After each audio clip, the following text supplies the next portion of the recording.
Good afternoon and welcome to Venable's Government Contracts Monthly Webinar. I'm James Boland, partner in Venable's Government Contracts Practice Group, and I am joined this afternoon with my friend and colleague, Eric Poppy. Eric? Thank you, James. Good afternoon, everyone. My name is Eric Poppy. I'm the Senior Manager at Cherry Becker, which is a full-service accounting firm. I'm part of the Government Contract Services team, and we typically help clients with a lot of pricing and costing exercises, and where I come into this presentation today. So thank you, James. Great. And Eric and I are excited to be here today. We're going to spend the next hour just really giving you an overview of our thoughts and just perspectives on prosecuting and preparing government contract claims. Both of us have a lot of experience in this area, whether it's preparing claims and certainly on Eric's side, the cost side, and for me on the litigation legal side, from the beginning to the very end through litigation, where no one wants to get to, but sometimes we get there. So before we turn to the substance, I just wanted to begin with a couple announcements. There is a chat feature on the webinar. Please use that if you have any questions. We will try, but do not promise that we will actually get to those questions, but please feel free to submit some questions.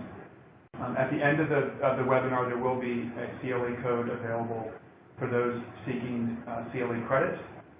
And finally, I wanted to alert everyone to our next monthly webinar, October 30th, Tuesday, October 30th. Two of my colleagues will be presenting on the Safety Act. And so mark your calendars for that. Okay, so turning to government contract claims, from my perspective, Eric, there are really two sides to every claim, and I think it's helpful for contractors to think about the claim process from that perspective. Not just if you're someone on the legal side, but also if you're someone in management, program management, contracts manager for different contractors. But sort of understanding that when you have an issue on your contract during performance that may entitle you to some relief, there's two sides to think about. There's the legal entitlement side, and there's the quantum cost side. Mm-hmm. Sometimes one of those is going to be stronger than the other. For example, it's not uncommon for me to see clients have issues with their performance, or the government may order them to do something or insist that they take some action that the contractor thinks is not required, or it's outside the scope of the contract. That may be true, but there may be no cost impact. They may not actually cost you. So before you get upset about what the government's doing and you think you have this really great claim, understand that you've got to be able to support. If you're going to pursue a claim, you've got to be able to support it. So we're going to sort of discuss the claim process from these two perspectives: the legal entitlement and quantum cost. On the legal entitlement side, you're really talking about the source of your claim is going to be based on the contract. It's either going to be a contract term, some promise of the government, or some statement that identifies the extent of your obligations, or the FAR clauses. And I know that's a little redundant because the FAR clauses are also contract terms, but it's a little bit of a different animal because they're also regulatory and they do kind of stand alone. But those are going to be the main basis for your right to seek a claim. I think both of our experiences, the most common claims that I see are in some way connected to changes. We've all heard the changes clause and a change claim. And that's really a situation where you as a contractor, you're directed to perform additional work or out of scope work. Although not always additional, there also could be situations where the government's de-scoping the contract and they're reducing the amount of work. But in most cases where a contractor has a claim, you are that's based on a change. You're really talking about a situation where what you're being asked to do is different than what you expected to do when you priced the contract. And that's a really good way to think about whether you may be in a claim situation. Something that we probably cannot overemphasize enough is that whenever you are in a change situation, it's really important to make sure that the government has authority to contractual authority. Obviously the contracting officer is going to have contract authority, but the person you're dealing with is maybe the contracting officer's representative, the Corps, or the COTAR, or someone else. That's where it starts to get tricky, because those individuals do not have actual authority to bind the government. But they might act like they have authority, but really isn't the case. Right. So you never know. And to talk about the other side of the claim, the quantum/cost, the FAR cost principles and any supplemental agency principles help to guide this, so does the Contract Disputes Act. But also, when we're talking about quantum and cost, it's not just the narrow scope of that singular cost objective or that contract, and what is the change, the cost of the change, but also it's all like the outside indirect aspects that you have to think about too, and some items that might impact both, like people being on the bench, billers not being delayed in recovering a revenue, impact on timing of indirect rates. So from a contract damages perspective, it could be a lot broader than a lot of people usually think. So it's really, I'm excited to go through these next set of slides just to help guide everyone on what to look for. Yeah, and I think that certainly the universe of potential areas that could qualify as a change are really unlimited. Mm-hmm. I always try to simplify by going back to the point of when you proposed or bid on the contract, what were you expecting to perform at that price? And that expectation is going to be stated in the contract. And legally, that's going to reflect the expectations of the parties. You enter into a binding contract, so the written words, the terms, will establish the extent of your obligations. And if the government is coming to you and telling you that you have to do extra work, or they're delaying, or they're interrupting what you're doing, they're slowing you down, they're subjecting you to new sets of security requirements, new locations, hours. Anything could really change in a contract. And the question is to think about is it, and certainly as a contractor you want to cooperate, and you don't always want to nickel and dime the government with every time they do something. It's just not realistic in the contract. But you really have to think, is what they're doing or having me do, is it actually different? And does it make me spend more, or am I making less money? Is our profit reduced because of what the government is having us do, which was not part of the original bargain? And in those areas, you really have to, just to tie up this one point, you really have to make sure that the government has authority to do what they're telling you to do. Sometimes the Corps may have authority to tell you certain things. So that their authority, they may delegate certain limited authority. Yep.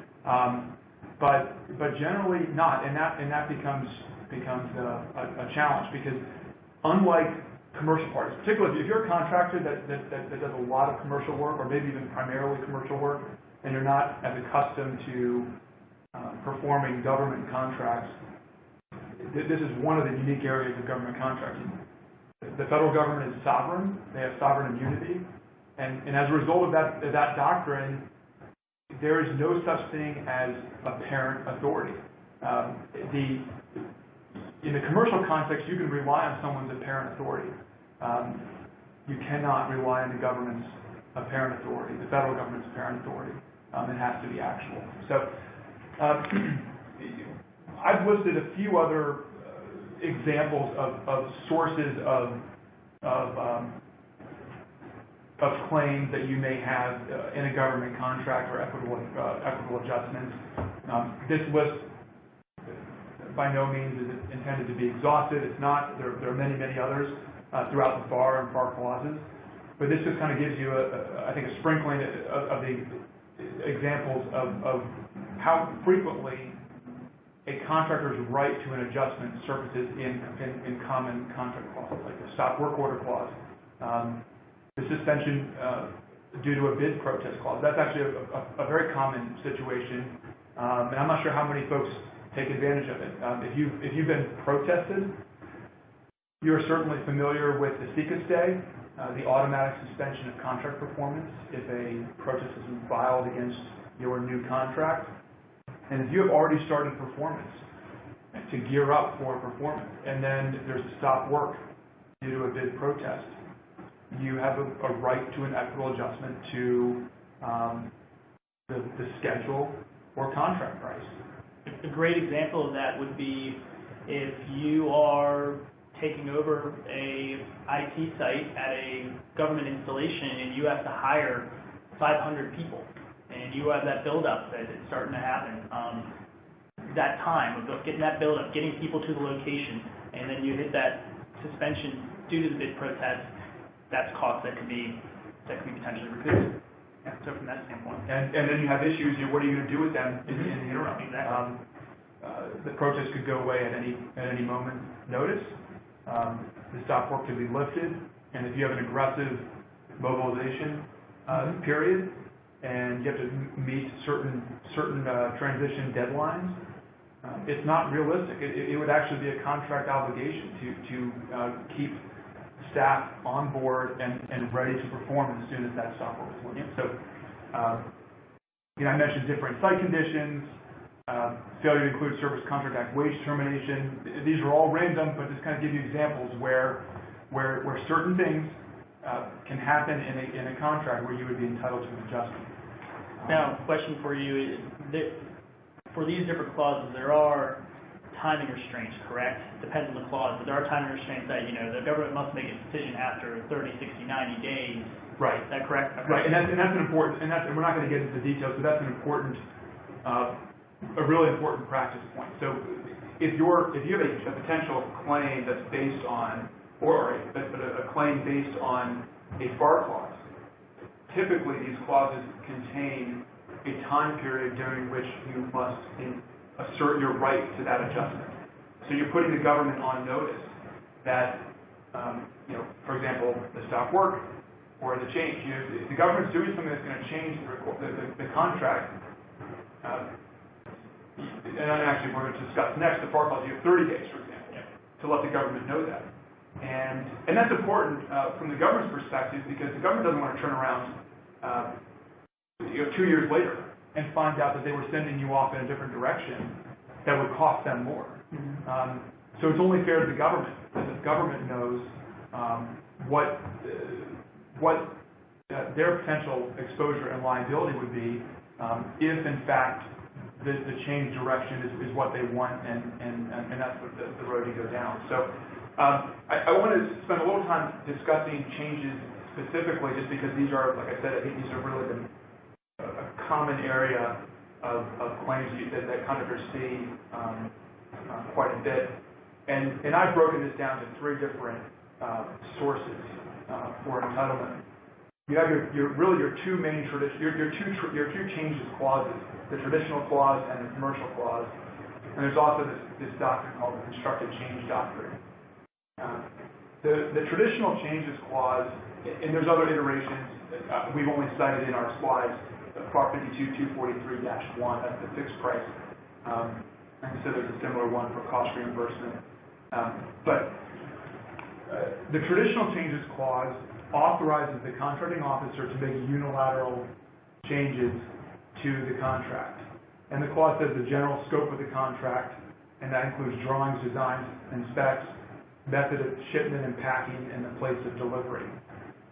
This is another unique aspect of contracting with the federal government, the right of the government to make unilateral changes to a contract, and the contractor has to comply. Now, in exchange for that right, the contractor, under the same clause, is entitled to an equitable adjustment to the contract. And we've quoted the clause in here, if such change causes an increase or decrease in the cost or time required to perform, the contracting officer shall make an equitable adjustment in the contract price. And I noted that you must assert your right to that adjustment within 30 days. Now, this is sort of a really good example. This is your right under the contract. Under the FAR clause, this gives you a right to an adjustment. Now, Eric's going to get into in a few minutes, how much, how much is that, and how do you quantify that? What are the best ways? But legally, this is the first step. You have to have a right, and this has to come from the contracting officer. This clause does not give the Corps or other government officials without contracting authority the right to make these changes. The contracting officer, and you have to assert that right within 30 days. So, for clarification for people on the phone, James, when you say right, is that hey, government, I'm going to submit a claim, or is that for them to submit the entire thing? Just to help put perspective for everyone. Right, yeah, exactly. And at this point, the notice, and it's a very good point, Eric, at this point, the notice is just letting the government know that this will increase your costs.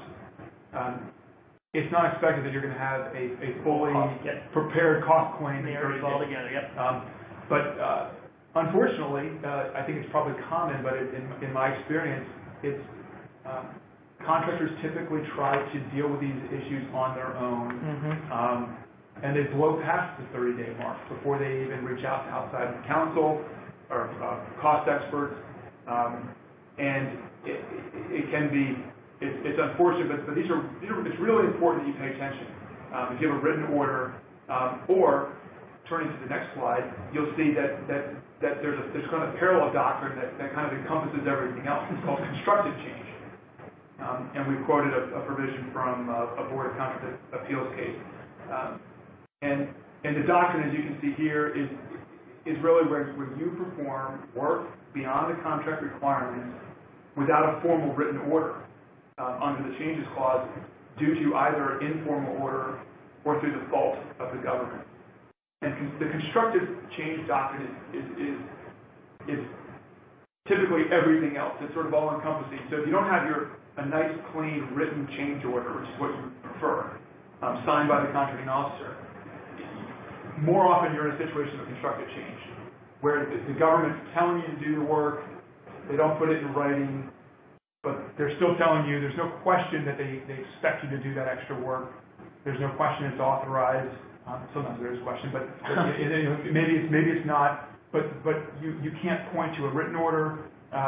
Maybe by virtue of certain changed requirements. So if you were denied access to a facility at certain hours, if you were expected, and I'm just sort of giving a pure hypothetical, but if under the contract you were expected to perform 6 days a week, Monday through Saturday, and the government denies access to the facility on Saturday, well, you can't finish it in time.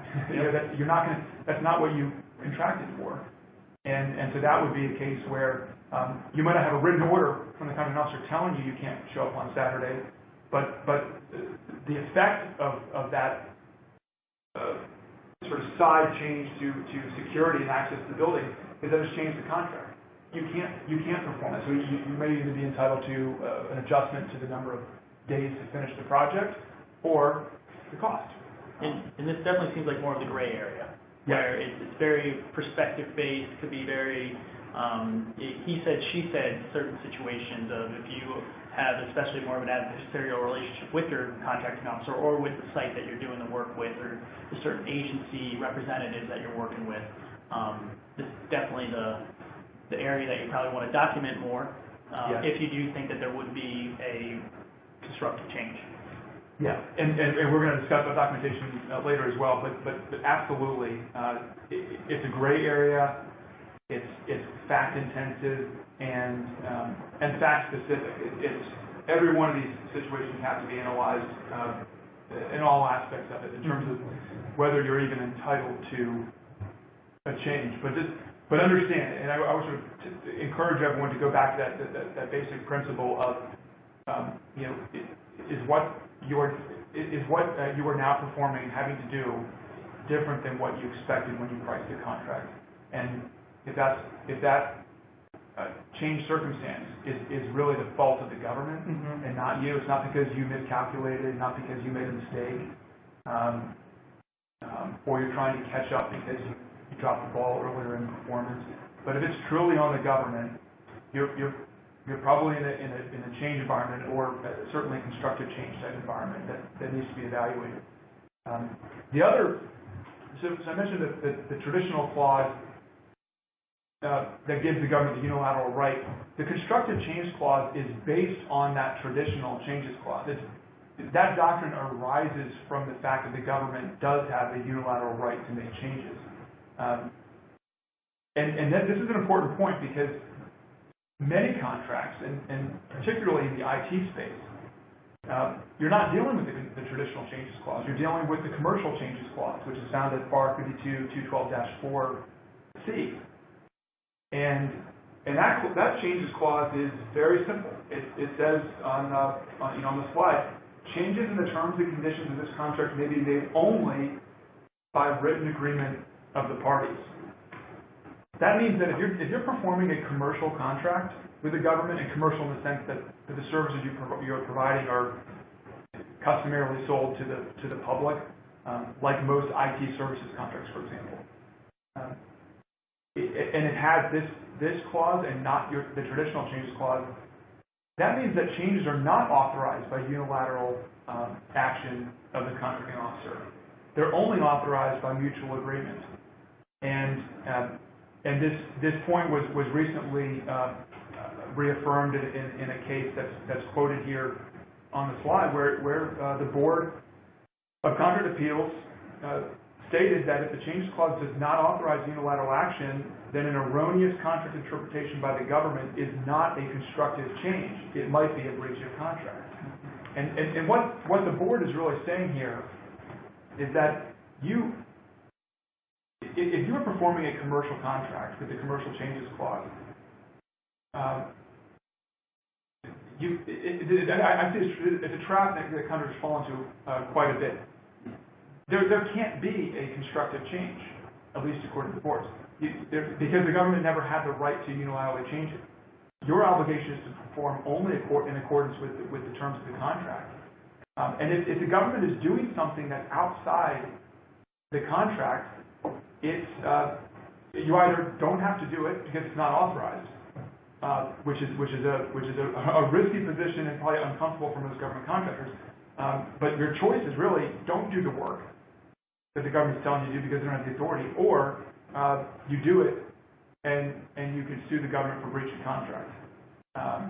But I would really encourage contractors with this clause to think about what the government is having you do, especially in the area where it might normally be considered a constructive change, where the contracting officer isn't actually issuing a written change order, but the circumstances of the performance environment are such that the government has not made maybe the environment available that you expected, because it may become a breach of contract situation. I mentioned briefly just what is a breach of contract. It's straightforward and probably familiar to most. It really is where you have an obligation or duty on the part of the government and they don't perform. A critical element of breach of contract, of course, though, is damages, and we're going to get into that as well. But there has to be a cost impact. Don't get too excited if the government has you do something that's not that is outside the terms and conditions of the contract, if it doesn't actually damage you. If there's no harm, then you're not going to have a viable contract claim. So REAs and claims, Eric. So REAs, request for equitable adjustment. In your experience, what is an REA, and when do you see when do you have clients that have situations where they are considering an REA versus a claim? What's the difference? So the main difference is, well, one, I think a claim is a little more adversarial. It's really calling out the government, being like, hey, y'all messed up. We are claiming that there is, the statement of work somehow is not what we were promised. There's a site situation like you were talking about potentially, or different location. Whatever it is, you owe us X amount. Here's the reason why. And REA is more of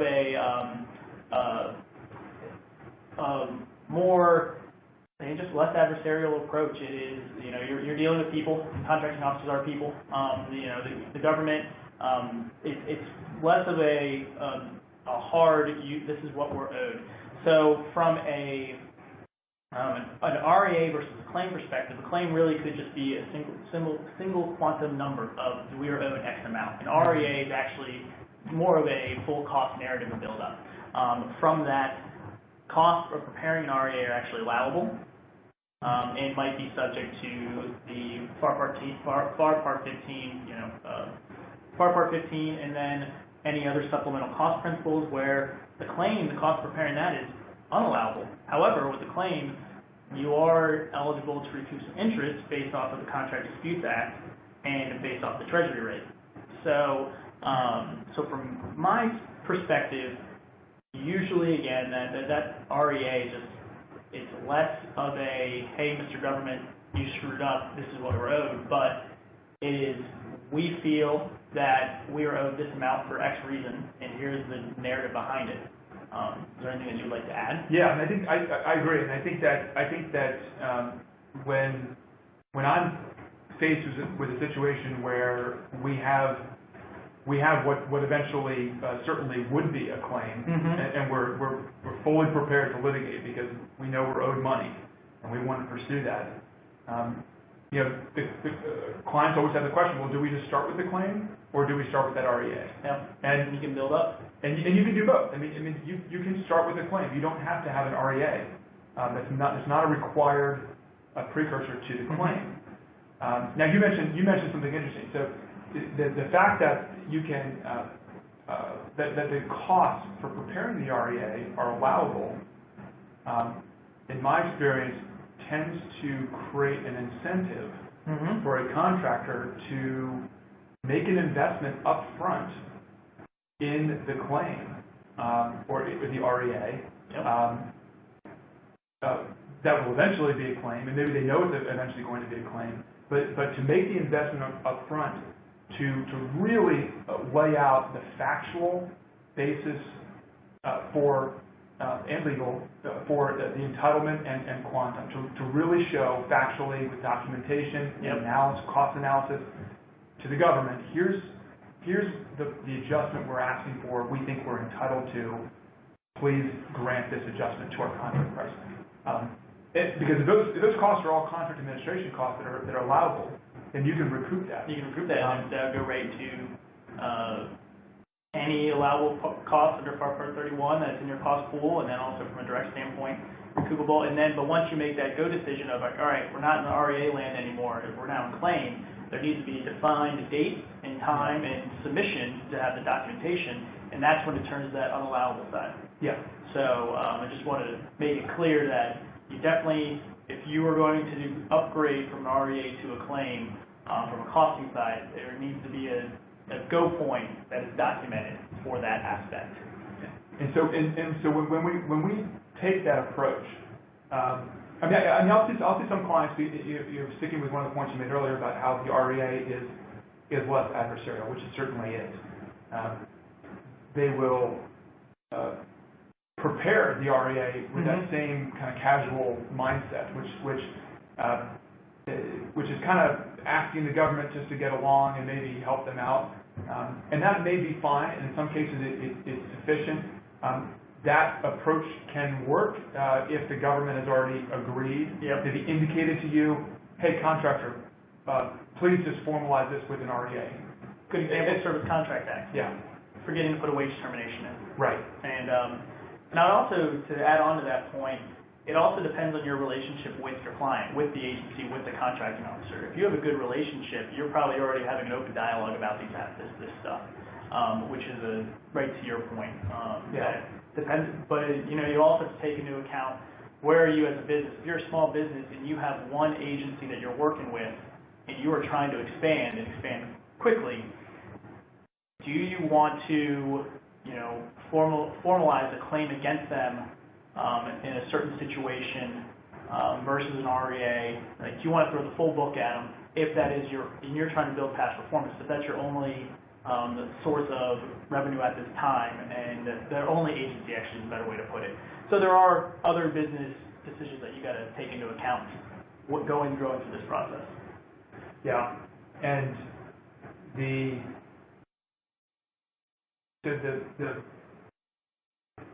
I think the beauty of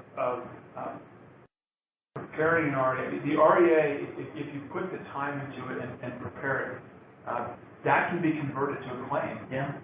Easily, with very little work, and so you can kind of front load the costs involved. Now, we've kind of thrown around these terms REA and claim, and I know in this space sometimes these terms are used loosely, but just to be clear,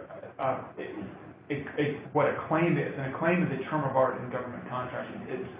It's under the Contract Disputes Act. Yep. That statute is what governs the entire claim process against the government, and the claim is actually defined in the FAR, the implementing regulation. Written demand or a written assertion seeking as a matter of right payment in a sum certain. That's the classic portion of the claim. So whereas an REA is requesting an adjustment, a claim is seeking it as a matter of right. We're saying now, okay, we are entitled to a $500,000 price adjustment. We're not asking for it, we're entitled to it, and we're demanding the amount down to the dollar. We're being very specific. A sum certain, not an estimate. Large claims have to be certified, and claims are claim. And you mentioned this before when you kind of shift from an REA over to a claim. A claim arises when there's a dispute. Yep. It assumes that the government disagrees with your entitlement or to the quantum or both. And so an invoice, a routine invoice, is not in dispute. It's based off the disputes clause. Right. Correct? Right. And one other aspect I'll add with the REA is that it's more inconsequential. There's less consequence with REA. Just as another way to reiterate what we're saying. Yeah. So whenever you are facing situations with a potential claim, and we keep using the phrase claim, but really we're talking about an REA or a claim, or eventually a claim. One of the things you'll have to think about is under the facts and circumstances of your situation, does it make sense to prepare an REA and then a claim, or just go straight to the claim process? Right. So now shifting a little bit to, all right, you've identified that a change has occurred, and you are going to be either submitting an REA or a claim. Where do you start from here? So these next set of slides, I'm going to go through from a high level. What is the effect of a change order? How do you price? What are some things to think about for stop work, suspension, etc. And then we're going to get into some more examples of what type of costs or activities should you really be looking for.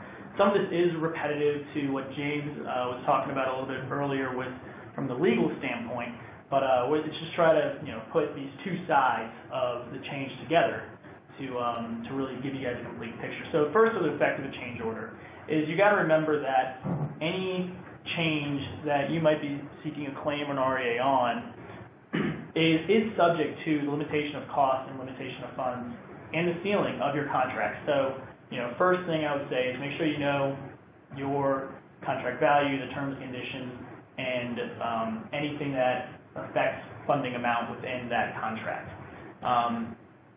If the change affects anything that relates to performance, time, you are subject to an equitable adjustment, and it could be, like we talked earlier, a positive or a negative. It could be an increase or a decrease to the amount. And the adjustment also does cover the total impact of that change, not just the change of work. So, it's not just the boots on the ground, people that are sitting in their chairs doing whatever work is in the statement of work, but all those ancillary things that also, would potentially impact. It potentially like an HR burden when people are sitting on the bench, for example. Some of those costs can be recouped. Change in learning, change in productivity and market conditions. So there's a lot of things that go into this other than just a straight direct cost. So like we talked earlier, when you're pricing for change orders, remember that you have 30 days to assert the right to do that. You do need to take into account the change order accounting FAR clause, which is FAR 52-243-6, which we'll talk a little bit more about later on. But that clause should be in your contract if it's over 100K. And again, we'll talk about that a little bit more, but really what, from a high level, it discusses having separate documentation and separate records. And then you also have to take into account any pricing adjustment clauses that are from the supplemental agencies. So, again, if you're looking at Department of Energy, Department of Justice, DOD, whomever, you need to make sure you understand the supplemental guidance as well. Which I always find that people, or a lot of clients, forget about the supplemental side. They're like, well, you're one more level down. Certainly the DFAR is a big one. Well-known, the big one, but there's a lot of other smaller agencies that you can frequently overlook. So getting into a few of these different types of government issued changes. So starting off with suspension of work, this really applies to construction and or manufacturing contracts. The key here is it covers actual and constructive suspensions. There is a price adjustment for the increase in cost. But however, the key piece that I wanted to highlight on this slide is that this excludes profit. So profit you cannot recoup on this one. So, and for government delay, it's pretty similar again. Government delay, this is applicable to a fixed price and supply contracts, and it is optional for service contracts. Covers only constructive delays of work, and you are eligible for a schedule adjustment. Again, key, it does exclude profit as well. And just like for both of these clauses, for suspension of work and government delay, this must be submitted before final payment, the claim itself. So that's just something to keep in mind. There is a ticking clock. So moving on to a stop work order, applicable to fixed price and cost reimbursable supply and service contracts. It also covers just the actual suspension. This clause is interesting because it also discussed that a contractor is obligated to help minimize costs as much as possible if there is a stop work. So if the government comes to me and I am building or about to start building a jet, I'm just going to pick, and they say stop right now, I have to wind down as quickly as possible to minimize the cost impact. Because probably knowing the fact that if there's a stop work order, there's probably a request for funds coming somewhere, either through a claim or for an REA. So this one's particularly interesting because it actually has the line in the FAR that states you need to minimize costs as much as possible. Yeah, and I would say another example that seems to be recurring in recent years is the government shutdown. Yeah, great example. This issue comes up, and there's a stop work order that would likely happen, but contractors, these questions are constantly raised when it appears that the government may be heading to a shutdown. What happens when the government stops work? But recognizing, I think the point that I wanted to highlight is that you mentioned is the duty to mitigate. And this typically becomes a situation where contractors will furlough certain workers, but you've got to be careful because you don't have to mitigate by stop incurring all costs, because that stop work order can be lifted and immediately you have to resume performance. So you have to have people ready. So it's almost you have an essential and non-essential. Yeah. And I think today's day and age now, especially in this current political environment, it seems like government shutdowns or partial funding with another government shutdown in 3 months or 6 months or whatever it is, it's becoming more and more of a regular thing. So this is something that it is good to have a high-level senior management pricing discussion on how do we go about this and what do we need to have in place so we can collect these costs quickly and be able to submit for an adjustment if necessary. That's a great point. The other piece of the stop work order is that this does include profit, schedule adjustments, and any increase in cost. It also, you have the ability to recoup unabsorbed overhead. This is when I know some individuals' ears might have perked up when they heard the word overhead. This is unabsorbed overhead is outside of the regular indirect rate that you would apply. This is almost lost overhead costs, and we could have an entire webinar on this exact formula to calculate unabsorbed overhead, but that is something that you can recoup. I just wanted to mention it. It is a 3-step process, but we're not going to get into details here just for the essence of time. So moving on to the change order accounting procedures. Again, this should be in your contract if it has over $100,000 in value. Really, what this clause is saying is that when you are putting together a change, that you need to separately identify and segregate out your normal direct costs, and you need to pretty much have separate records, separate project numbers to be able to identify what those are. And that could be non-recurring costs, engineering costs, obsolete, could be costs of adding distinct work by the change order, and it could also be costs of reoccurring work. But the big point of this is you need to be able to collect the cost separately from your normal course of business direct cost for that contract. And this gets back to that broken record saying that you hear James and I start collecting costs and putting together your case as early as possible. So if you believe there is a change, constructive or traditional, that you should start right off the bat collecting those costs, segregating it out, setting up new project codes, and we'll talk a little bit more about that in a few moments. So you might be asking yourself, especially if you're a smaller business, and where do you start from here? I hit this, just talk about this.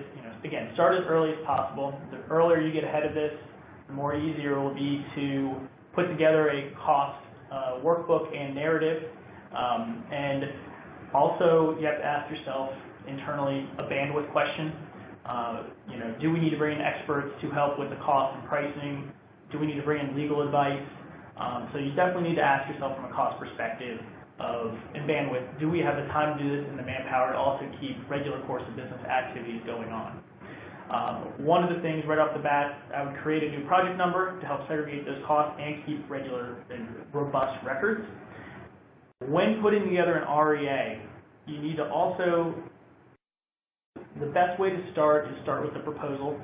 Start, and remember that the regular FAR Part 15 pricing guidelines apply, and there is the potential to have to certify cost and pricing data for an REA, and that recently did just increase to $2 million based off the 2018 NDAA. Also, if you are putting together a claim or an REA, you also have to remember your current cost accounting practices. Is it consistent with your CAS disclosure statement? Are we using estimated or actuals? Actuals are always preferred. If you're not CAS covered yet, or you're modified CAS covered and you don't have to hit everything, this is especially important if you're a small business. You need to be consistent with your current accounting practices, consistent in the last proposal, and consistent with how you normally track and collect direct and indirect costs and unallowable. So if you do not have documented written policies and procedures related to your accounting practices, that is something that we highly recommend from an audit standpoint and from a support standpoint to make sure everything is consistently done on a regular basis. So, moving on to the impact by cost element, I wanted to take a couple minutes here and just kind of zero in on certain cost elements and what type of activities you should be thinking of if you're putting together a REA or a claim.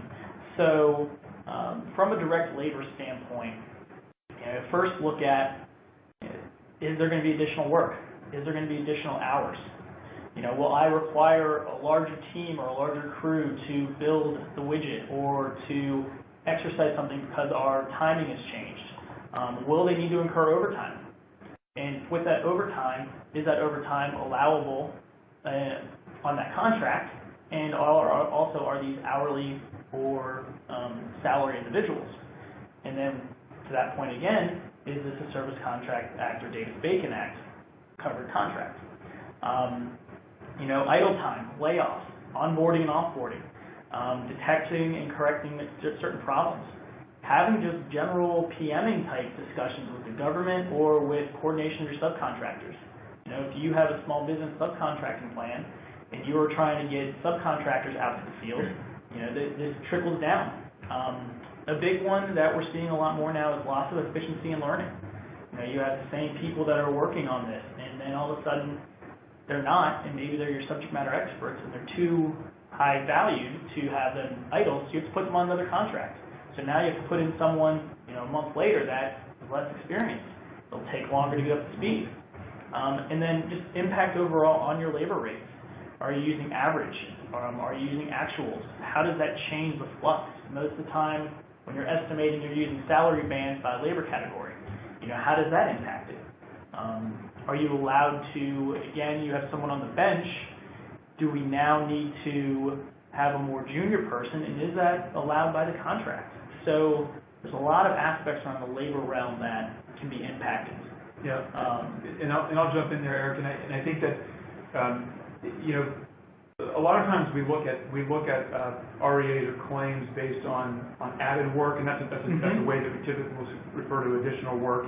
That's kind of a catch-all phrase, but it's actually that's probably a little too simplistic. It's not always additional work. It could be changed work. The nature of the work is different. So you may find that the work is such that you need to require someone with a higher salary to do that.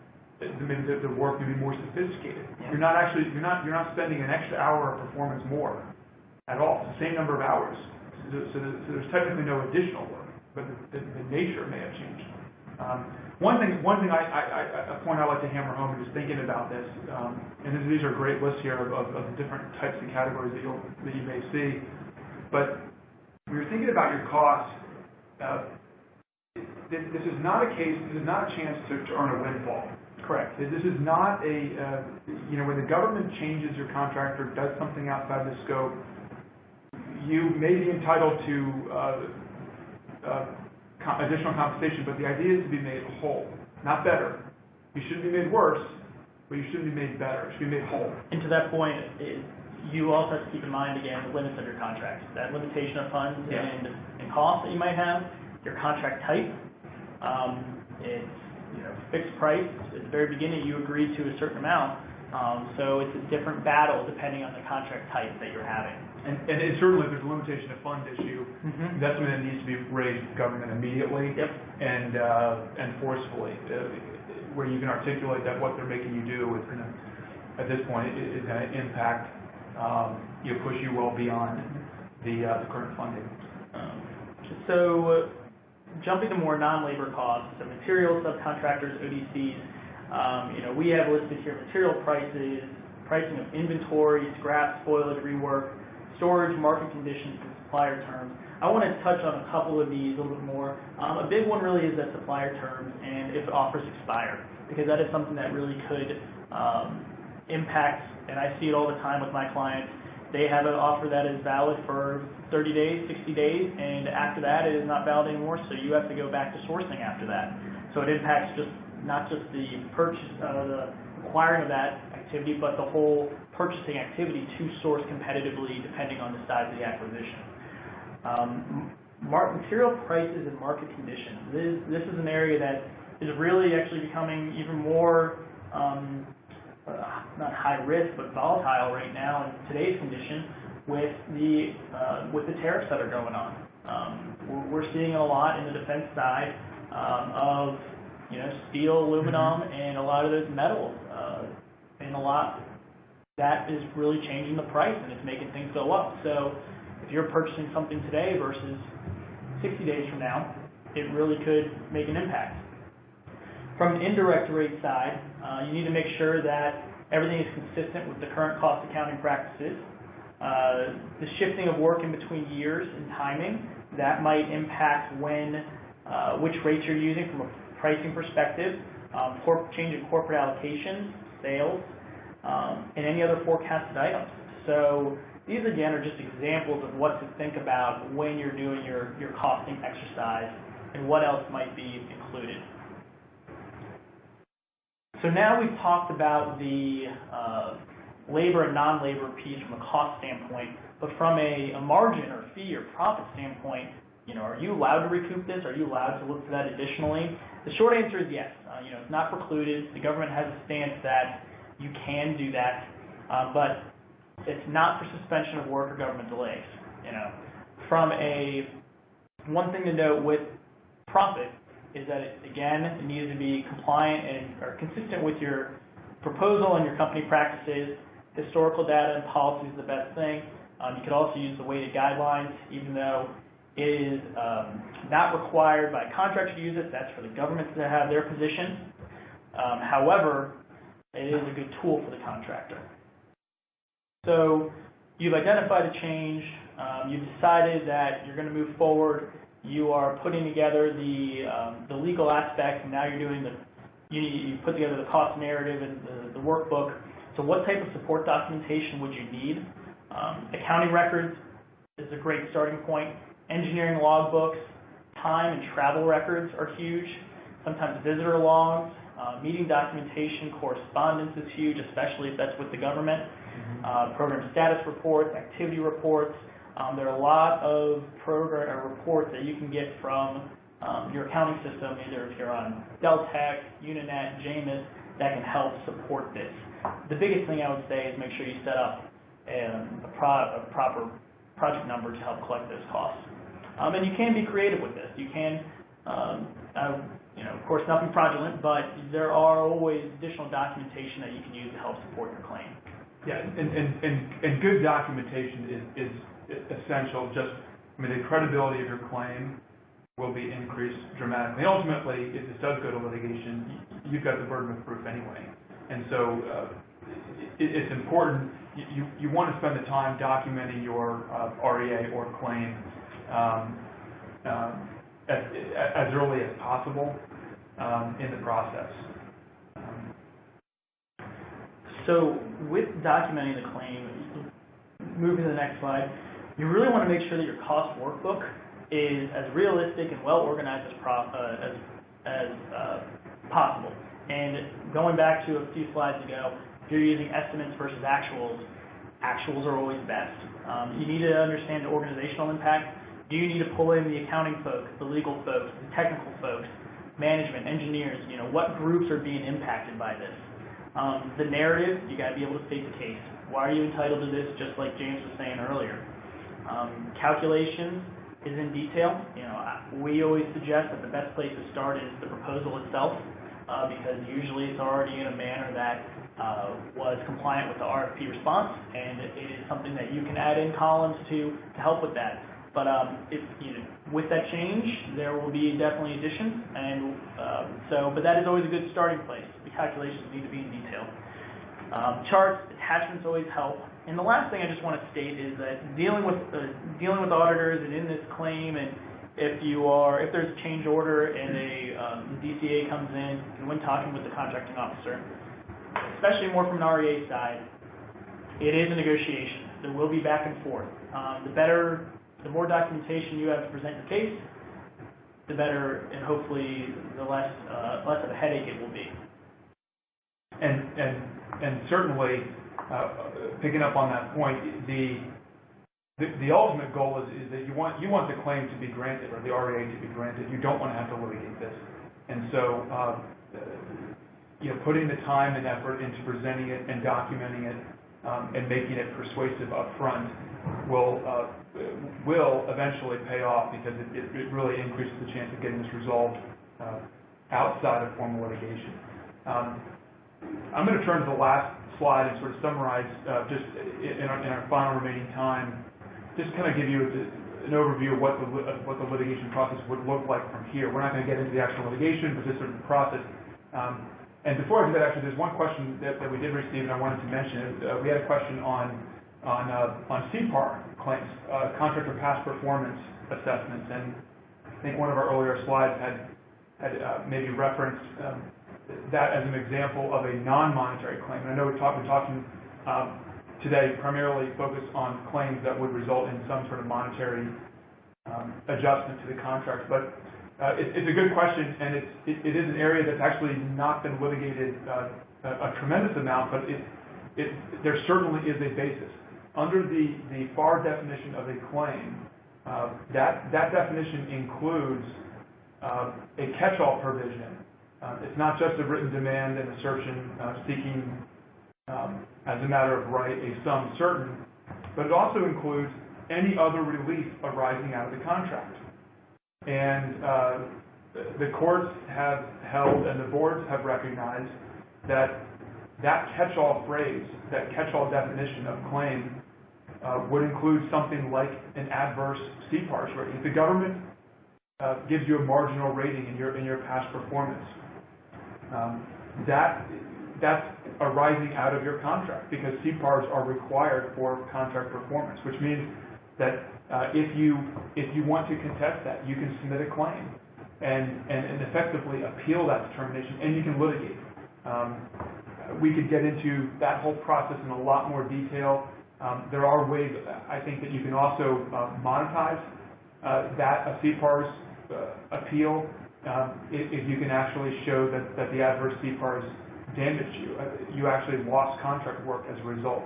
Not speculative, but if you could actually show a real case where you lost a procurement competition because of this adverse CPARS, that may, depending on the contract, provide a potential monetary claim.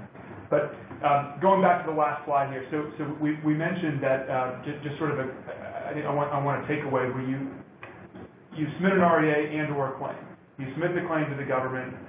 What happens next? The contracting officer has 60 days to decide the claim. They don't have to decide it in 60 days.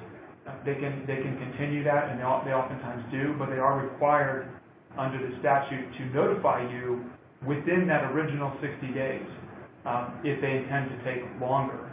If they don't, and they don't issue a final decision within that 60 days, you have a right at that point in time to appeal to the Board of Contract Appeals or the Court of Federal Claims. You don't have to at that point. You can wait, particularly if you think the government is seriously considering the claim, but it just needs a little more time. But that does allow you to formally initiate litigation. And depending on the facts of the case, sometimes initiating litigation is a helpful way to increase pressure on the government to resolve a matter. So a lot of times contractors are eager to appeal and not wait 3, 4, 5, 6 months for the government to finally get around to denying the claim, but they're ready to move forward and start discovery. But going back on a theme that I think you heard a few times today, the REA or claim is the foundation of what hopefully will not be, but could be litigation down the road.